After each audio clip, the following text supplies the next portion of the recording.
Taib.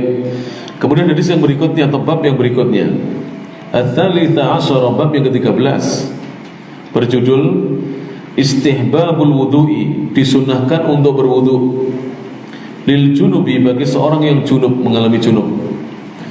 Idza aradal akla, apabila dia menginginkan untuk makan, awin nauma, atau tidur sesudahnya. Jadi seorang yang junub jika ingin makan atau ingin minum atau ingin tidur, maka disunahkan lebih dahulu sebelum makan, sebelum minum, sebelum tidur, untuk berwudu lebih dahulu. Mana dalilnya? Kita bacakan dalilnya.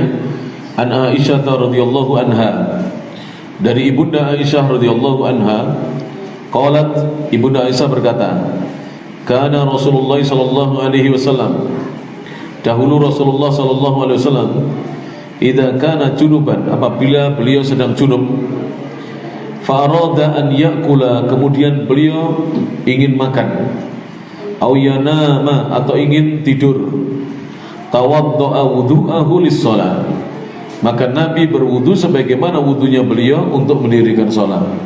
Jadi Nabi SAW dahulu kalau dalam keadaan junub, ya, dan beliau belum mandi, maka jika beliau menginginkan, menghendaki untuk makan, menginginkan untuk tidur padahal belum mandi, maka beliau berwudu sebagaimana wudunya yang biasa dikerjakan oleh beliau ketika hendak salat.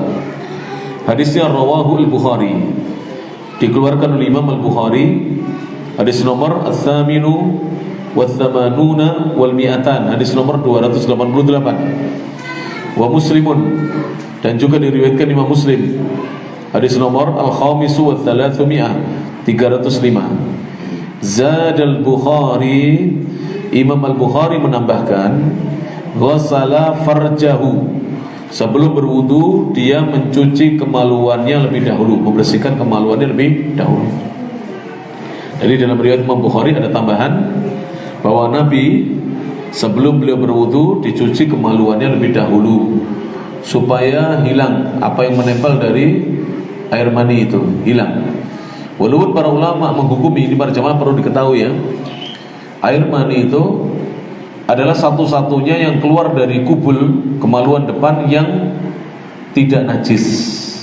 Semua yang keluar dari dua lubang, dari kubul maupun dubur, kubul itu kemaluan depan dan dubur itu kemaluan belakang. Kemaluan depan untuk laki-laki namanya dzakar, untuk perempuan namanya farji. Itu semuanya najis kecuali air mani. Yang keluar itu kalau dari depan untuk laki-laki, yang pertama al-mani, tidak najis. Kemudian yang kedua al-baul, najis. Yang ketiga al-madhi, najis. Madhi itu apa? Cairan lengket putih jernih yang keluar sebelum keluarnya air mani. Apabila seorang terangsang, maka keluar ini. Atau seorang yang ada penyakit, yaitu seorang yang disebut madzaan, sebagaimana hadis, orang yang banyak keluar madhi. Jadi dia ini keluarnya sedikit, ya, sedikit, lengket, putih, tidak seperti kencing, tidak seperti mani. Kalau mani itu keruh, butek, tidak putih, tidak bening. Ini bening, dan dia lengket. Ini namanya madhi, najis. Dia keluar ketika mengiringi air mani. Kemudian yang berikutnya adalah al-wadi. Al-wadi najis juga, keluarnya mengiringi al-baul, mengiringi kencing.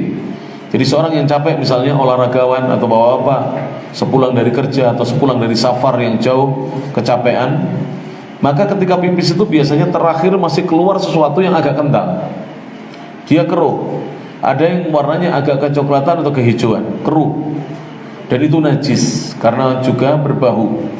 Berbeda dengan mani. Kalau mani tidak najis, sebab tidak mungkin kita mengatakan mani itu najis, karena manusia berasal dari air mani, diciptakan oleh Allah Subhanahu wa taala dari nutfah yang ditumpahkan di farji seorang ibu. Itu yang keluar dari seorang laki-laki. Adapun dari perempuan ada tambahan. Dari perempuan yang keluar dari kubul, di antara selain 4 ini ada tambahan, yaitu darah haid dan darah apa? Nifas, dan juga keputihan, dan juga terkadang angin. Karena perempuan itu juga mengeluarkan angin dari kubul dan dubur. Umumnya dari dubur, tapi perempuan juga mengeluarkan angin dari apa? Dari kubulnya. Walaupun tidak semua perempuan. Adapun yang keluar dari belakang sudah dimaklumi, yaitu ghaid, air besar atau kotoran, itu tidak ada yang mengatakan kecuali najis.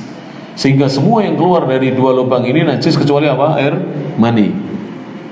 Hanya saja kalau kita mempelajari fikih Islam, hadis-hadis Rasulullah SAW, maka bisa kita dapati di sana, ya, kalau mani itu masih basah, sunnahnya dicuci dengan air sampai tidak ada lengket-lengketnya.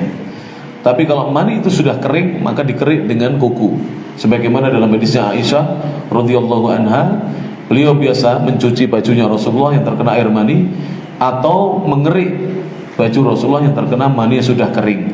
Kemudian digunakan oleh Nabi untuk sholat, karena memang mani itu tidak najis. Taib. Jadi disebutkan di dalam hadis ini, jika ingin tidur atau ingin makan atau minum, maka hendaknya berwudu lebih dahulu. Dan sebelumnya disebutkan dalam riwayat Bukhari untuk dicuci kemaluannya lebih dahulu. Wa hadzal wudu'u, dan wudu ini, wudu setelah seorang mendatangi istrinya dan dia ingin makan atau ingin tidur, hukumnya adalah mustahabun, disunahkan. Hukumnya tidak wajib, ya, disunahkan. Indal jumhuri, menurut mayoritas ulama. Jumhur itu artinya mayoritas ulama, kebanyakan ulama. Minal hanafiyati, dari kalangan ulama-ulama Hanafiyah, wal malikiyati, dan ulama-ulama Malikiyah, wasyafi'iyati, dan ulama-ulama Syafi'iyah, wal hanabilati, dan ulama-ulama Hanbali.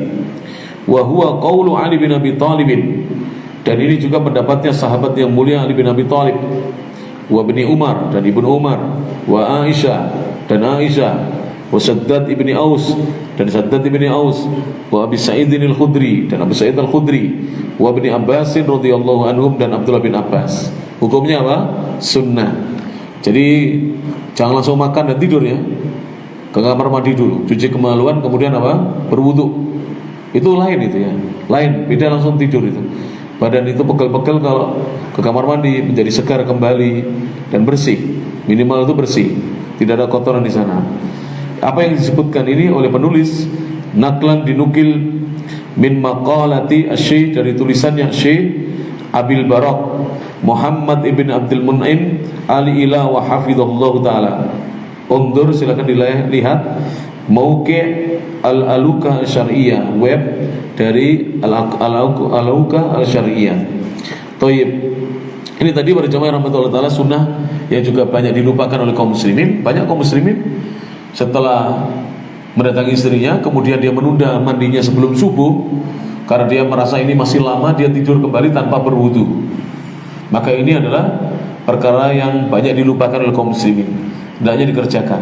Kalau kita berwudu, kita mendapatkan pahala karena kita mengamalkan sunnah-sunnah Nabi SAW. Jadi sudah tahu, ya para jemaah. Tadi sebelumnya poin yang ke-12, apabila ingin mengulangi, berwudu lebih dahulu, ya, berwudu lebih dahulu. Jadi belum ada kewajiban mandi karena dia belum sholat. Kemudian poin yang ke-13, kalau dia hendak makan, minum, atau tidur, maka berwudu lebih dahulu, baru kemudian tidur. Nanti sebelum subuh mandi untuk persiapan sholat subuh. Thayyib.